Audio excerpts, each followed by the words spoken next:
Thank you, Vuyo. Let's go straight into business now. Finance Minister Enoch Godongwana will deliver his midterm budget policy statement at a time when many South African households are stretched, with some also relying on credit to survive every month. Now, apart from major departments like education, health and social services, many citizens will want to know how government spending will change their economic fortunes in the next 3 years. Joining me now is Annaline from Debt Rescue. And Annaline, a lot of economists saying this medium-term budget policy statement happens at a time where the South African economy is looking up. The rand has strengthened a bit for the past few months, so it's a good backdrop. But if you ask a lot of consumers in their household, how they're feeling about affairs in the economy, they'll tell you different. Times are hard, so they'll be wanting a lot of answers from the finance minister. Absolutely. It definitely is looking up, but there's obviously always a whole bunch of factors that need to be considered in the greater scheme, macro and microeconomic. But from a consumer perspective, most definitely, consumers are still struggling massively financially with the cost of living crisis. I mean, even though inflation is down, realistically speaking, they're not feeling it in their pockets yet. When you have more than half of the population teetering on that poverty line and a lot of people stretched in the cost of living crisis, what, in your opinion, can be the focus that the minister looks at for this mini budget going into next year?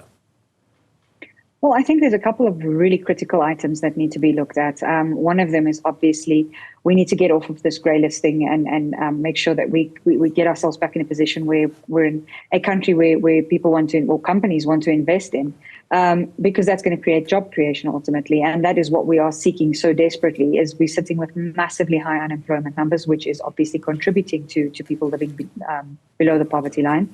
And we need to first and foremost focus on that. And then secondly is obviously infrastructure.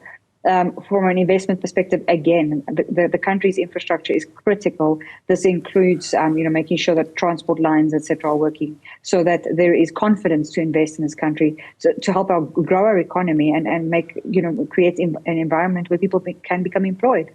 When we have households in South Africa where the debt-to-income ratio is at around 65% in this cost of living crisis, a lot of people using credit, using debt in order to make it to the end of the month.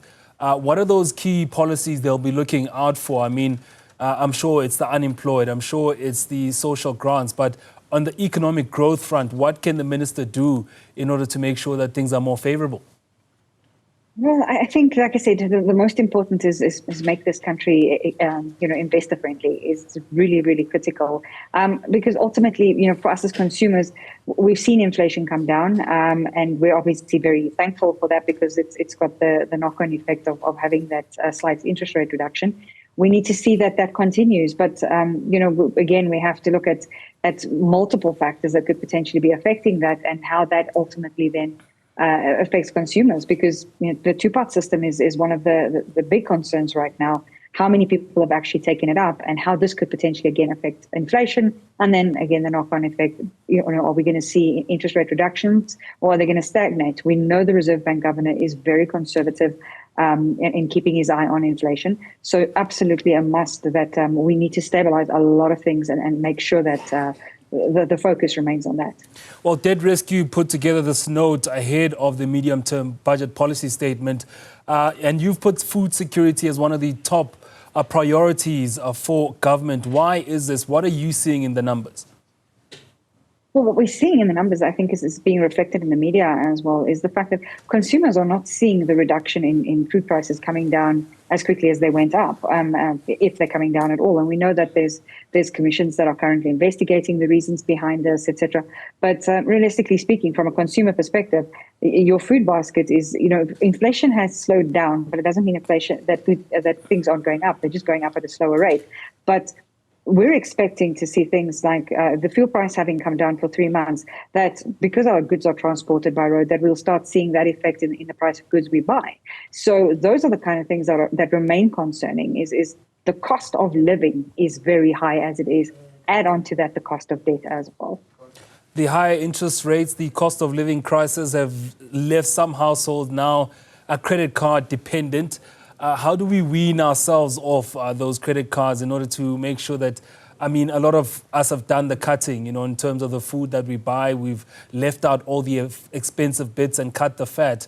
At this point, we're fully stretched. But how do we then wean ourselves off the debt and the credit?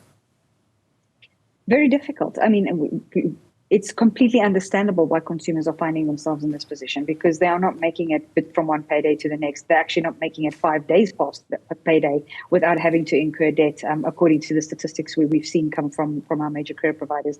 But I think first and foremost is to first take that first step, make those changes, review your expenses, look for the opportunities where you can still cut. And obviously, if you've done that and you've made the changes, we've got this amazing piece of legislation in the National Credit Act whereby it assists over-indebted consumers who have done everything and gives them the opportunity to repay their debt, but at a lower repayment amount, and making sure that they have sufficient funds left, giving them that breathing room so that they can still honor their debt repayments, but also afford their living expenses and not end up in this debt spiral ultimately.